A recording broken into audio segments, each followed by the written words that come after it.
alguns dias difíceis que a gente vivenciou aí este mês que passou, é um bálsamo realmente poder estar junto com os irmãos, com o corpo, estarmos juntos louvando ao Senhor, sabendo que o corpo se sustenta, né? O corpo sustenta um ao outro, né? Nós que estamos no corpo, nós temos sido suporte uns aos outros e é com muita alegria que a gente pode estar junto. Amém? Eu quero compartilhar com os irmãos essa manhã a palavra, e ela é fruto de algumas coisas que o Senhor vem conversando comigo já desde o mês passado. Eu vou usar o texto de Lucas 12, se você puder abrir a sua Bíblia. Nós vamos ler de Lucas 12, 22 em diante. O trecho é um pouquinho comprido, mas ele vale a pena ser visto. E eu queria te convidar a explorar um pouco essa conversa que Jesus teve com os seus discípulos nessa manhã. Amém? Antes eu queria orar, antes de começarmos a falar. Pai querido, em nome de Jesus, nós nos colocamos aqui na Tua presença como um corpo, como Teu corpo, Senhor. E Te louvamos, Pai, pela oportunidade que temos de ouvir e ler a Tua palavra e aprender um pouco mais de Ti, de compartilhar aquilo que o Senhor tem feito em nosso meio. Que o Senhor possa, Senhor, falar aos nossos corações por meio desta palavra hoje. Que o Senhor possa ecoar a Tua palavra nos nossos corações nos próximos dias. Que ela possa ser semente semeada em terreno fértil, para que ela possa produzir e dar frutos nas nossas vidas, Deus. Que o Senhor possa, Senhor, falar, Senhor, de forma audível conosco nesta manhã, Deus. E que a Tua palavra venha a prosperar e cumprir, Senhor, com a proposta para a qual ela foi lançada. Nós Te louvamos e Te agradecemos em nome do Senhor Jesus. Amém. Vamos lá. Aqui o texto que eu vou ler é uma conversa que Jesus está tendo com seus discípulos. Ele começa essa conversa um pouco antes. Há muitas outras pessoas em volta ouvindo. E o texto dá ênfase de que Jesus primeiro se direciona aos seus discípulos para conversar. Ele sofre algumas interrupções aqui no meio dessa conversa, antes da gente começar a ler, de fato. E essa conversa, ela gira um pouco em torno de valores, né? Aqui que nós damos valor, aqui que nós damos foco na nossa vida. E então, Jesus, no verso 22, segue falando com seus discípulos assim. Então, dirigindo-se aos seus discípulos, Jesus os exortou. Portanto, vos afirmo, não andeis preocupados com a vossa própria vida, com o que haveis de comer, nem muito menos com o vosso corpo, quanto ao que haveis de vestir. Porquanto a vida é mais preciosa do que o alimento, e o corpo mais importante do que as roupas. Observai os corvos, os quais não semeiam, nem ceifam, não possuem armazéns, nem celeiros, contudo Deus os alimenta. Quanto mais valei vós do que as aves. Quem de vós, por mais ansioso que possa estar, é capaz de prolongar, por um pouco que seja a duração de sua vida? Considerando que vós não podeis fazer nada em relação às pequenas coisas da vida, por que vos preocupais com todas as outras? Olhai as flores do campo, elas não fiam nem tecem, eu todavia vos asseguro que nem mesmo Salomão, em todo o seu esplendor, pôde se vestir como uma delas. Ora, se Deus veste assim uma simples erva do campo que hoje vive e amanhã é lançada ao fogo, muito mais dará a vós, vestindo-vos de glória, homens fracos de fé. Não procurareis, pois, ansiosamente o que haveis de comer ou beber, não empenhareis o vosso coração nessas preocupações, porquanto o mundo pagão é que peleja por essas coisas. Entretanto, o vosso Pai sabe perfeitamente o que necessitais. Buscai, pois, em primeiro lugar o reino de Deus, e todas as demais coisas vos serão providenciadas. Nada temais, pequeno rebanho, pois de bom grado o Pai vos concedeu o seu reino. Vendei os vossos bens e ajudai os que não têm recursos. Fazei para vós outros bolsos que não se gastem com o passar do tempo, tesouro acumulado nos céus que jamais se acaba, onde ladrão algum se aproxima e nenhuma traça o poderá corroer. Por isso, onde estiverem os vossos bens mais preciosos, outras versões falam, onde estiver o seu tesouro, certamente aí também estará o vosso coração. Estejais prontos para servir, e conservai acesas as vossas candeias. Sede vós semelhantes a servos, quando esperam o seu senhor voltar de um banquete de casamento, para que assim que chegar a anunciar-se, possai abrir-lhes a porta sem demora. Vamos ficar aqui. Esse trecho, Jesus traz uma exortação aos discípulos a respeito das preocupações em relação à vida.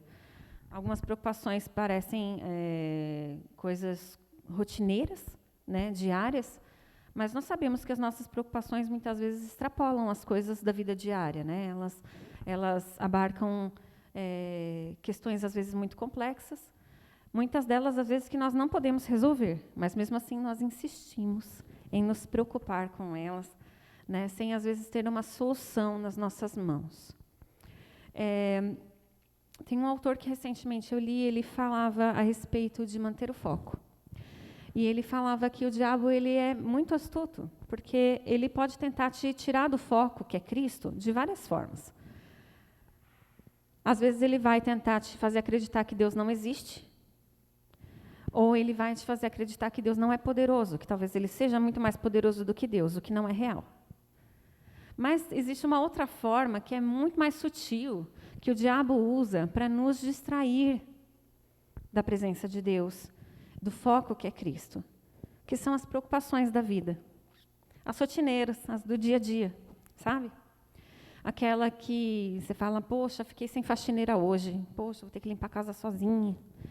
Poxa, a escola fechou por causa da pandemia, como é que eu vou fazer com os meus filhos em casa? Poxa, meu chefe está pegando no meu pé por causa de um resultado, por causa de uma meta. Poxa, as minhas metas mudaram. Às vezes são as coisas do dia a dia mesmo. E isso toma conta da atenção da gente de uma forma tão grande, tão grande, tão grande quanto ficar doente, tão grande quanto coisas muito sérias que a gente vê por aí e que às vezes a gente acaba perdendo até a medida. Mas são preocupações, não deixam de ser preocupações. Todas elas são preocupações. Dadas as diferenças de complexidade, todas são. E, no final das contas, isso vai tirando a gente do foco, né? Eu queria trazer 3 elementos desse texto, que para mim foram muito ricos no último mês, sobre manter o foco. Então, o meu estímulo hoje é para que você consiga manter o foco ou resgatar o foco certo, ok? As situações da vida. Ele fala, não busquem ansiosamente o que comer ou beber. Ele fala isso no versículo 19. O ansioso, a questão da ansiedade é justamente aquilo que nos tira do foco real que precisamos manter. Às vezes nós ficamos tão ansiosos, que nós esquecemos de fato o que nós precisamos fazer. A ansiedade, ela é um estado em que nós nos permanecemos em suspenso. Não dá nem para ir para frente nem para trás. A ansiedade, a palavra aqui no original, ela fala de uma situação de mente duvidosa, onde você tem 2 caminhos para seguir. E você não consegue saber se você vai para a esquerda ou para a direita. Porque o estado de ansiedade te mantém em suspenso. E você não consegue saber para onde vai, nem consegue se mover. A palavra aqui também ela faz menção a um armazém de preocupações. Eu fico imaginando um grande celeiro, dessas grandes fazendas que fazem cultivo de grãos. Imagina isso. Imagina você ter um grande celeiro, enorme, um grande armazém cheio de preocupações. O que você tem ajuntado nos teus celeiros, nos teus armazéns? O que será que nós temos guardado lá dentro, né? E essa questão da ansiedade nos desfocar, ela nos leva a um estado de estagnação. Essa palavra eu tenho ouvido muito recentemente, e essa palavra ela pressupõe movimento. Se existe estagnação, é porque algo não está se movendo. Porque se você olhar o concreto da parede, ele foi feito para ficar parado, certo? Se o asfalto está na rua, ele foi feito para ficar parado, porque se o asfalto andasse, a gente estava frito, né? Quando a gente fala de estagnação, a gente pressupõe algo que demanda movimento, que requer movimento.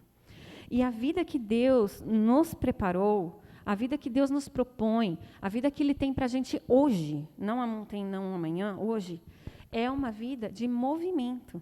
Não é de estagnação. Não é de pausa. Não é de mero conforto. Ai, ficou confortável, quentinho, eu quero ficar aqui. Ao contrário do que a gente imagina, né, Deus quer, sim, o nosso bem-estar, Deus quer o nosso conforto, mas Deus não quer estagnação. E eu não estou falando de produzir como você produz no trabalho. Meta, vamos bater meta, vamos produzir. Não é disso que eu estou falando. Eu estou falando de movimento, assim como o Espírito Santo tem movimento nas nossas vidas. Ele olha, ele intervém, ele age, ele transforma, ele renova, ele traz novo.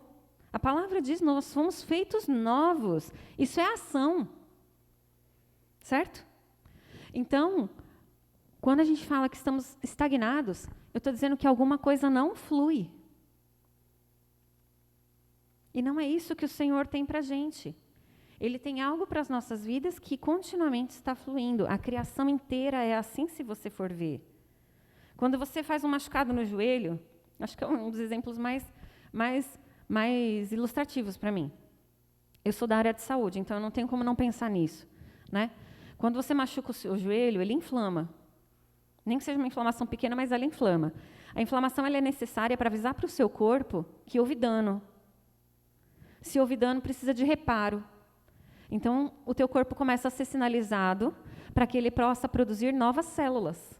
O seu corpo ele trabalha assim o tempo todo. Existe alguém avisando que precisa produzir célula nova, existe célula velha morrendo, existe uma reposição contínua disso, né?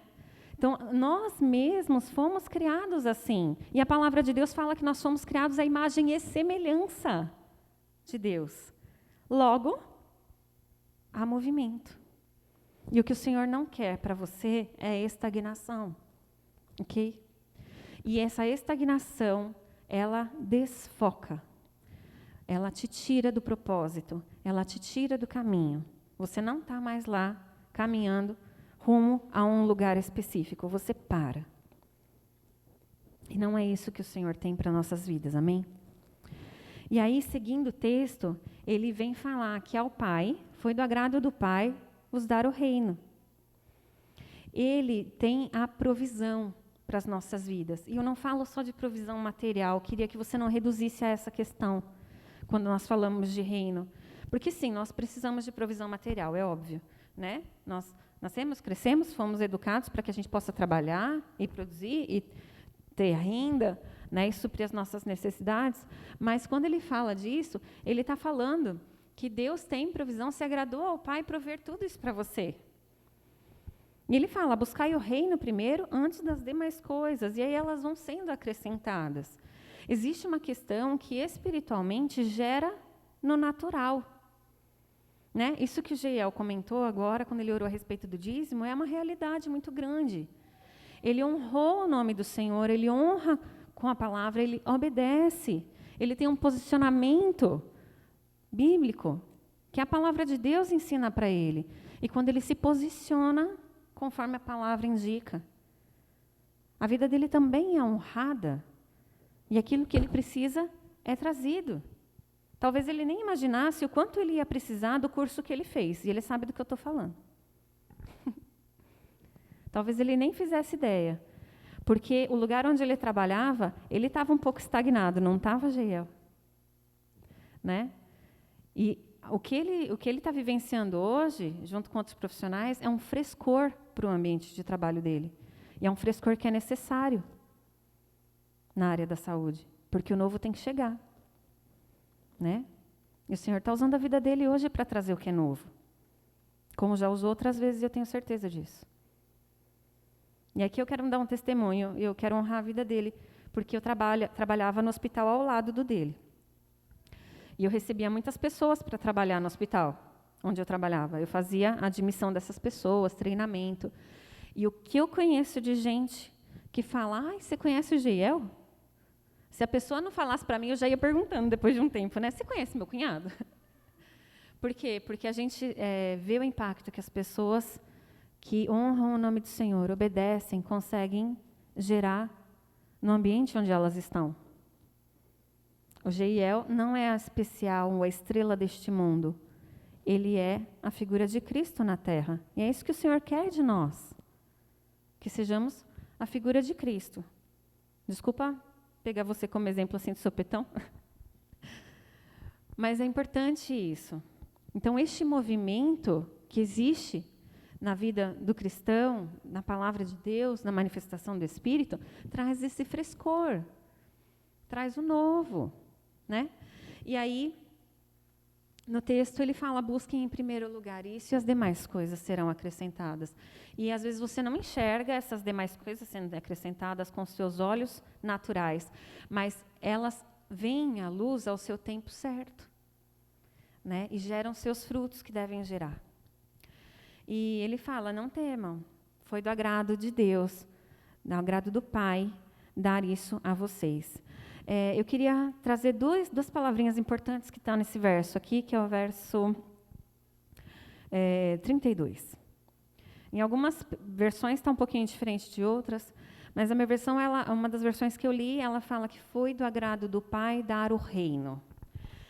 Reino, aqui, a palavra no original, ela faz sentido de autoridade, soberania e poder real. Então, se você recebeu o reino, logo você recebeu a autoridade, uma posição de soberania e de poder real. Eu não estou falando que somos melhores do que os outros, não é isso que eu estou dizendo. Eu não estou falando de um posicionamento de indivíduo, tá? Eu estou falando o que Deus nos dá quando estamos debaixo do seu senhorio, é que nós desfrutamos do reino que Ele tem. E desfrutar desse reino é desfrutar da mesma autoridade, soberania e poder real. Veja que Deus não te convidou para ser plebeu.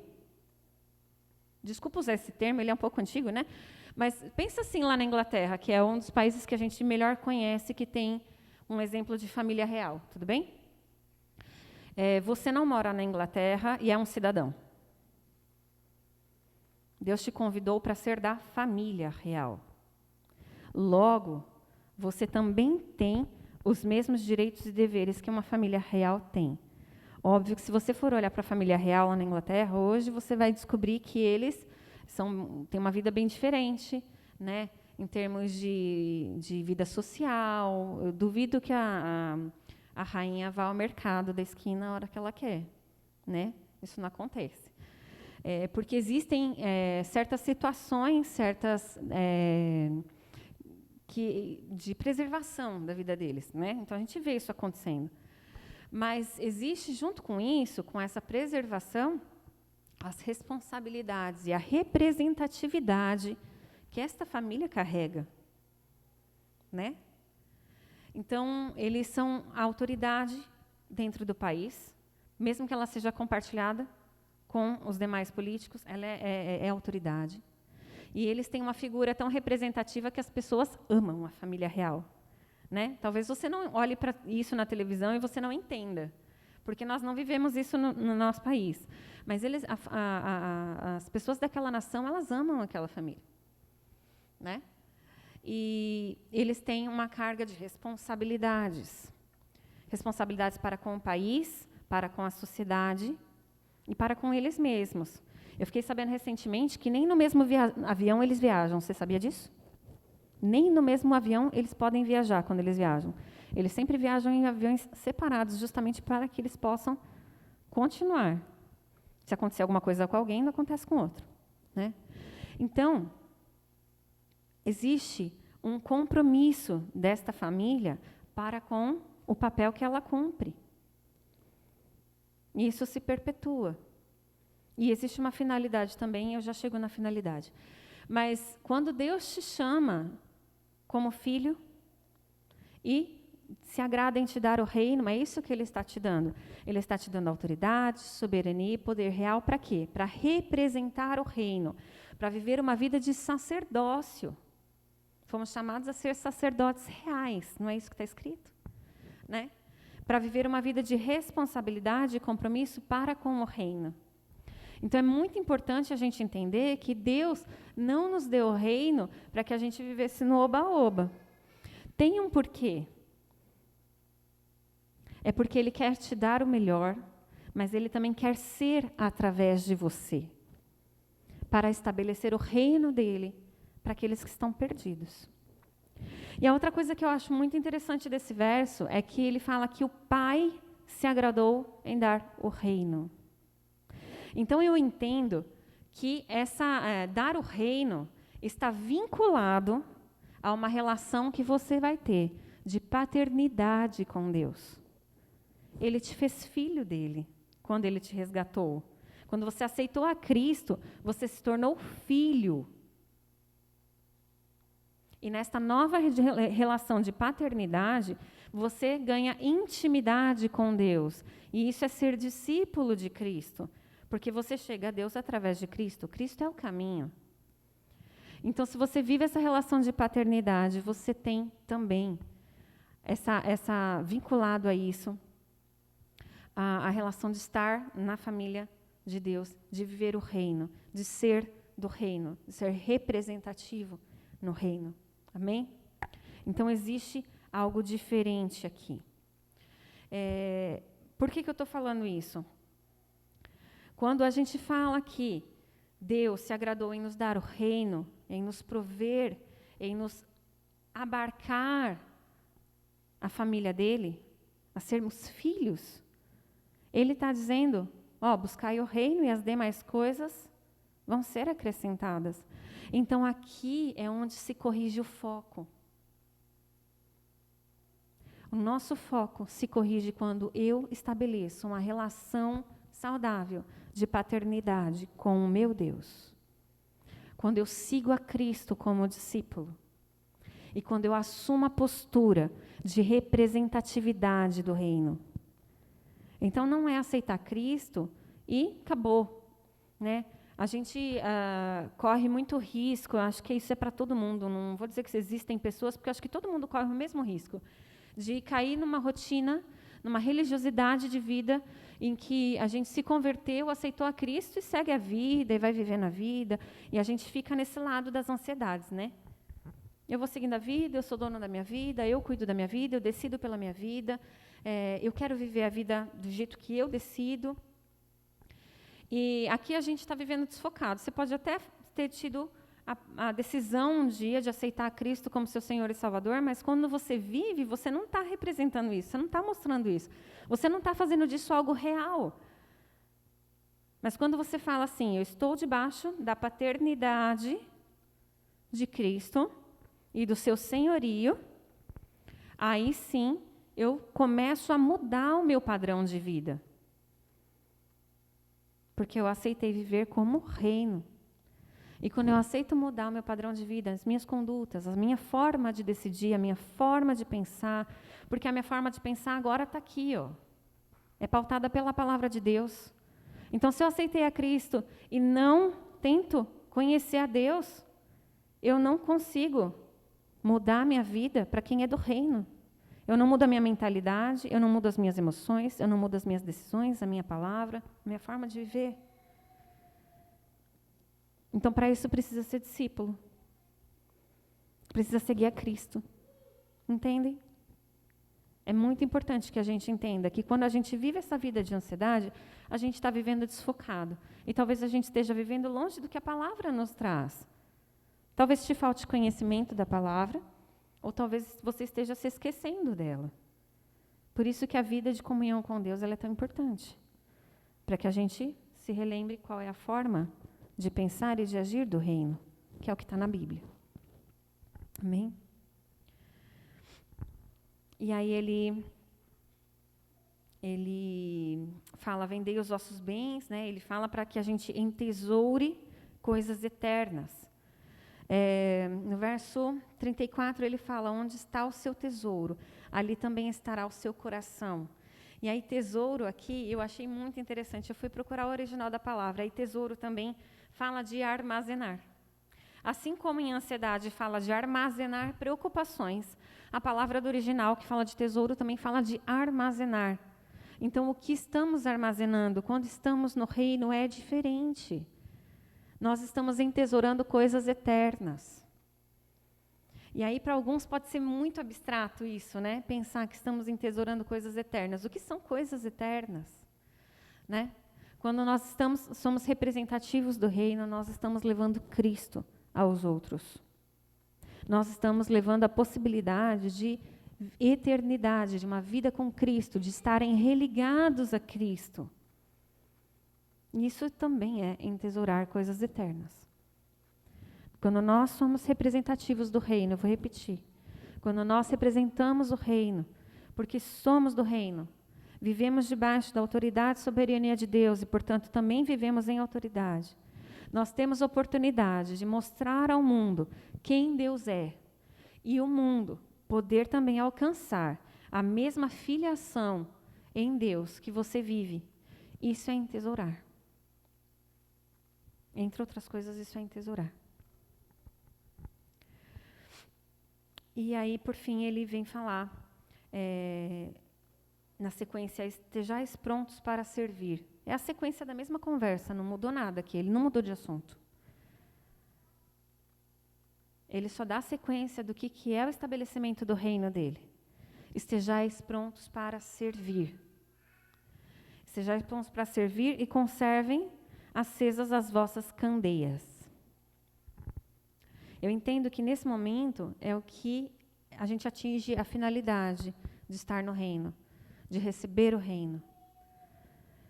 Deus não nos fez para que vivamos a vida conforme nossa vontade, mas para que nós vivamos uma vida que foi planejada por Ele.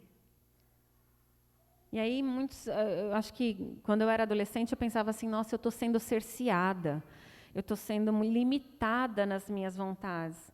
Querido, você não está sendo limitado nas suas vontades quando você decide aceitar o modo de vida de Cristo. Você está sendo corrigido para o propósito original.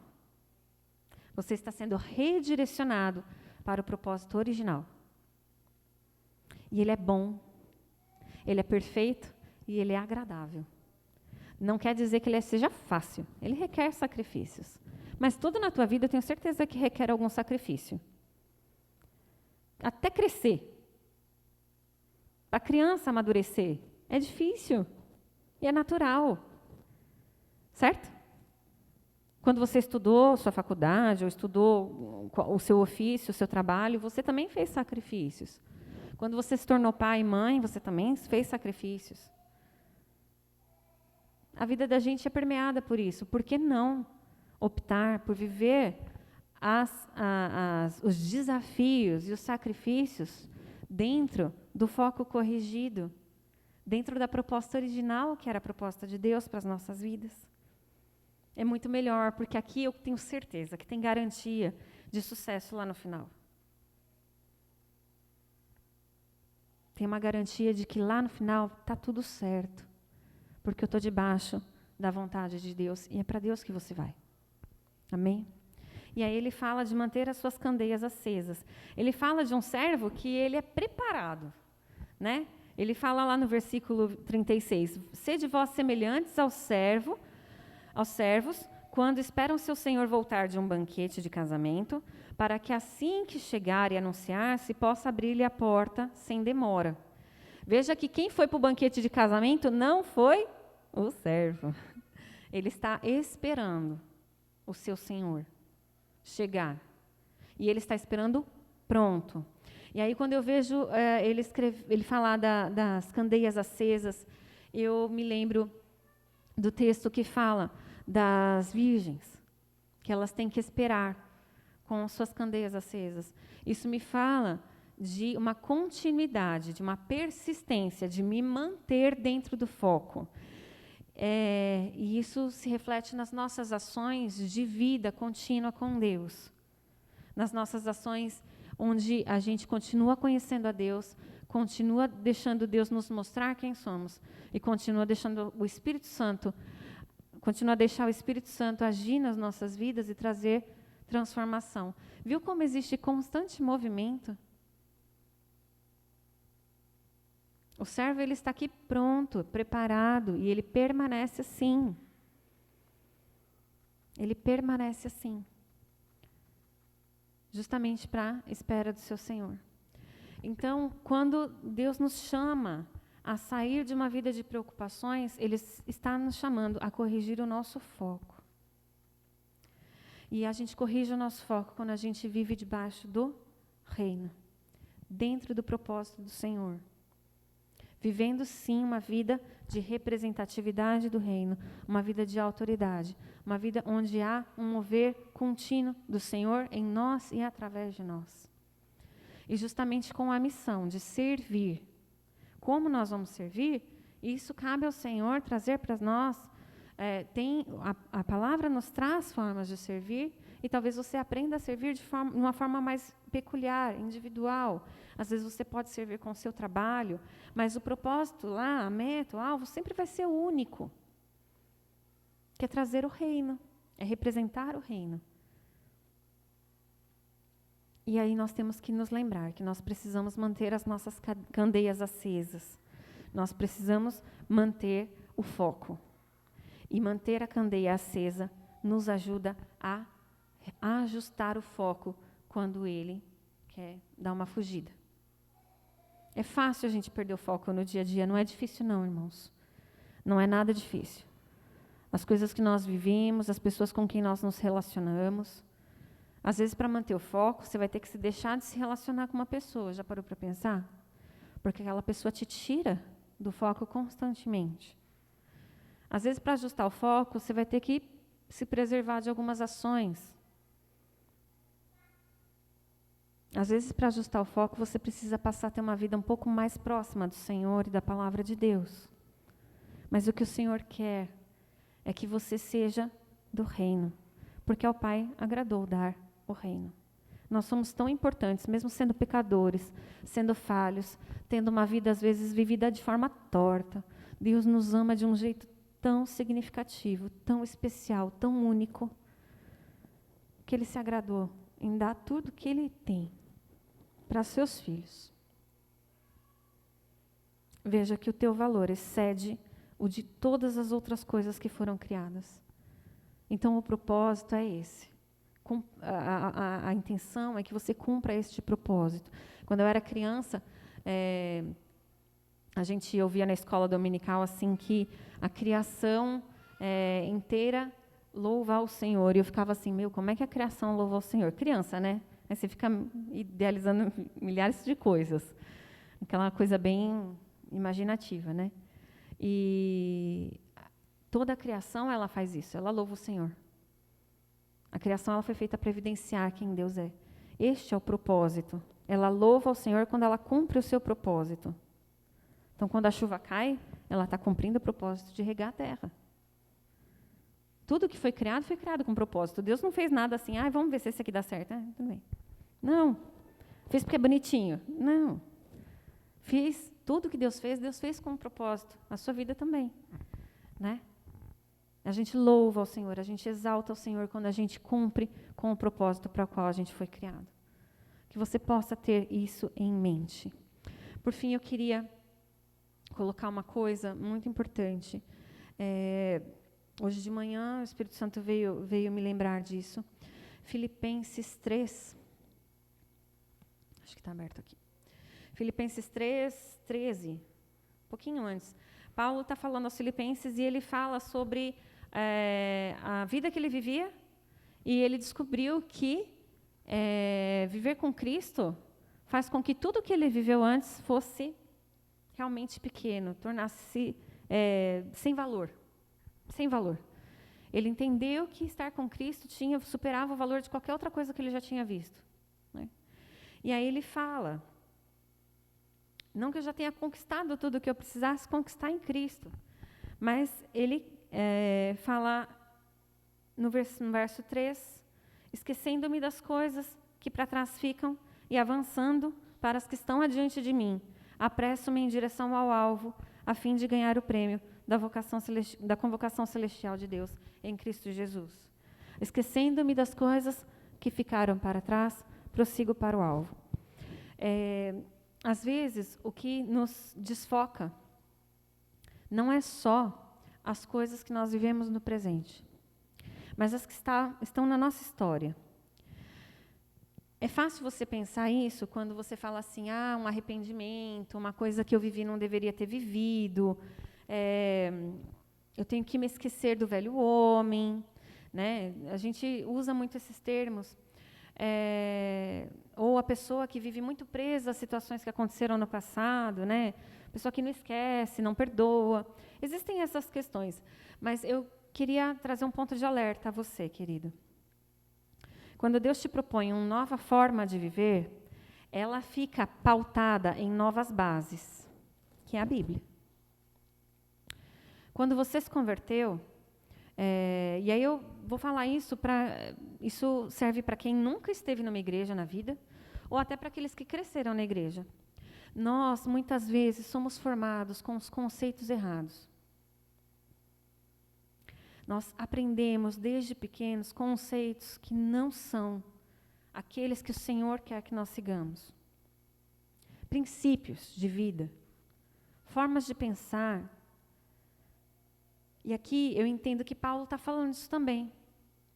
Ele está falando que ele tem que se esquecer. Sabe quem era Paulo? Paulo era um cara muito estudado da lei, fariseu, extremamente zeloso, cumpria com a lei na risca. Extremamente zeloso. Tão zeloso que ele perseguia os cristãos na época. Né? E ele está falando, esquecendo-me das coisas que para trás ficaram. Este homem, ele teve que refundamentar o entendimento dele a respeito de Deus. Eu vou repetir. Ele teve que refundamentar o entendimento dele a respeito de Deus. Às vezes, lá, quando você era criança, você entendeu que Deus era um cara mau, porque ele era um Deus de juízo. Se a gente não refundamenta a forma como a gente vê Deus, a gente continua pensando só no Deus do juízo, não pensa no Deus da graça. E assim, serve para vários outros conceitos que são formados e cultivados para a gente. Ou porque eles foram formados fora do cristianismo, ou porque eles foram mal fundamentados. Entendem? Então, muitas vezes a gente tem que olhar para trás e repensar a forma como a gente aprendeu a Bíblia, aprendeu Deus, se é que a gente aprendeu. Né? Às vezes você não aprendeu ainda a respeito de Deus, ou tudo que te ensinaram falava que Deus era ruim. Então, quando Paulo fala, esquecendo-me das coisas que ficam para trás, prossigo para o alvo. Ele está mantendo foco aonde ele tem que manter o foco dele. E este homem precisou repensar aquilo que foi ensinado a ele e entender à luz de Cristo quem Deus era, para que ele pudesse representar o reino. E eu acho que o cara cumpriu a missão dele muito bem. Senão ele não estava aqui, né? Então, eu quero te convidar hoje a isso, a rever o seu foco. O seu foco está no lugar certo? Será que ele precisa ser ajustado? O que você tem buscado entesourar? Não é fácil, nós dependemos do Espírito Santo para conseguir entesourar as coisas corretas. Você pega uma pessoa que nem eu, que eu sou agitada, eu sou ansiosa. Queridos, às vezes a minha semana é uma guerra para que eu pare de me preocupar com as coisas que eu não preciso me preocupar. Nós dependemos muito do Espírito Santo. Aqui, Jesus estava falando aos seus discípulos. Talvez você já conheça o Senhor, isso é para você. Mas se você não conhece ao Senhor ainda, não entregou sua vida ainda ao Senhor, isso também é para você. Porque o desejo de Deus é que você seja filho, que você tenha Cristo no seu coração. Aceite o senhorio de Cristo na sua vida. Então, isso aqui é para você também. Amém? Eu quero te convidar a orar comigo nessa hora. Eu quero te convidar a orar para que, se você precisa ajustar o seu foco, ele seja ajustado nessa manhã. Ou você comece uma caminhada agora para ajustar esse foco. E se você não conhece a Cristo como Senhor e Salvador, ou se você abandonou os caminhos do Senhor em algum momento na sua vida, hoje é um dia de decisão. Você pode escolher voltar ao Senhor e conhecer como é que é a vida com um foco ajustado. Como é que é a vida debaixo do senhorio de Cristo. Amém? Vamos ficar em pé? Eu vou orar, mas faça a sua oração aí no seu lugar. Eu acho que essa oração são decisões, são individuais. nós precisamos nos posicionar com a nossa boca diante de Deus. Amém? Querido Deus e Pai, nós te louvamos, Senhor, pela Tua palavra, Senhor, nesta manhã. Te louvamos porque o Senhor nos ama. Te louvamos porque o Senhor fala conosco de diversas formas, Pai. Não apenas pela boca daqueles que estão aqui, mas porque o Teu Espírito Santo pode falar ao nosso coração em qualquer situação ou lugar. Pai querido, nesta hora, nós colocamos as nossas vidas diante do Teu altar. E eu rogo, Senhor, por aqueles que nesta manhã precisam, Senhor, reajustar o seu foco. Depositar o seu coração, a sua mente, as suas disposições, Senhor, em Ti, não nas preocupações desta vida, Pai. Se há, Senhor, situações, se há, Senhor, história, se há, Senhor, conceitos nos quais nós temos nos firmado e pautado as nossas vidas, Senhor, que nós possamos mudar, Senhor, de direção e conseguir colocar os nossos olhos em Ti, lembrando, Senhor, que o Senhor que é Pai, se agradou em nos dar o reino, e em Ti nós temos a provisão para aquilo que precisamos no dia de hoje, e a porção diária para que possamos seguir vivendo debaixo dos Teus cuidados, Pai. Por isso, Senhor, nos nossos corações, ajusta o foco, Pai. Ajusta, Senhor, alinha, Senhor, quem nós somos com a Tua palavra, Pai, para que possamos viver, Senhor, a plenitude que nos está proposta contigo, Deus, em nome de Jesus. E aqueles, Senhor, que não Te conhecem, mas que desejam aceitar a Ti, Senhor, como Senhor e Salvador, ou aqueles que precisam voltar à casa do Pai, aqueles que precisam se reconciliar contigo, que o Senhor possa, Senhor, mover sobre a vida dessas pessoas, Deus, e trazer a eles, Senhor, um quebrantamento, trazer a eles, Senhor, a percepção do Teu amor e do Teu cuidado, Pai, que eles possam experimentar, Senhor, a partir de hoje, desta decisão, Senhor, um novo viver contigo, Deus, um novo caminhar, Pai, uma mudança nas suas vidas possa ser, Senhor, expressiva, Senhor, e visível, Deus, em nome do Senhor Jesus Cristo. O que nós ansiamos, Pai, é que possamos viver como filhos Teus, Deus, para que possamos viver, Senhor, representativos, Pai, do Teu reino, de uma forma representativa, Pai, que nós possamos desfrutar da manifestação, Senhor, do Teu poder, da Tua graça e do Teu amor sobre as nossas vidas, em nome do Senhor Jesus Cristo. Amém. Aleluia.